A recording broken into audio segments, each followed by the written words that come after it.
اب میں آپ سے پوچھتا ہوں کہ آپ کا سب سے قیمتی وسیلہ کیا ہے؟ وہ آپ کا وقت۔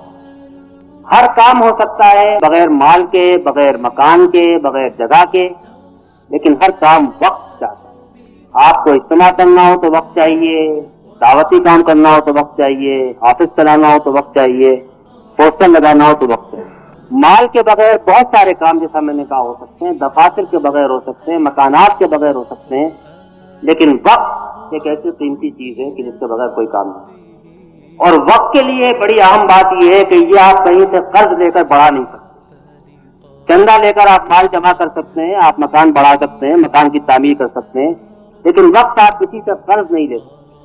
اور وقت آپ کہیں اسٹور اور ڈپازٹ بھی نہیں کر سکتے، جس کو ہم اب سے ڈپازٹ کر دیتے ہیں کل اگلے مہینے استعمال کر لیں۔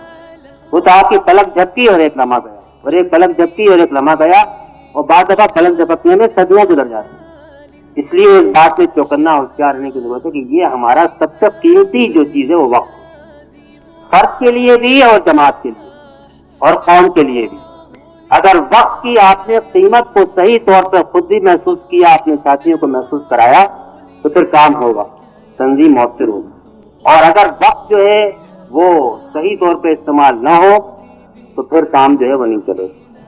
میں اس میں آپ کو 3 چھوٹے چھوٹے ٹرکس سمجھ لیجیے بتاتا ہوں، جس سے آپ اس وقت کو، وقت ضائع تو ضرور ہوتا ہے، اس سے کوئی بچ نہیں سکتا، لیکن میں یہ چاہتا ہوں کہ اس سے پہلے کہ وہ وقت آئے جب آپ کہیں کہ رب ارجعونی لعلی اعمل صالحا، اب تو واپس وہی وقت مل جائے، اب میں ٹھیک کام کروں گا، اس سے پہلے ابھی سے آپ اس وقت کو جتنا صحیح استعمال کر سکیں اتنا صحیح استعمال کریں۔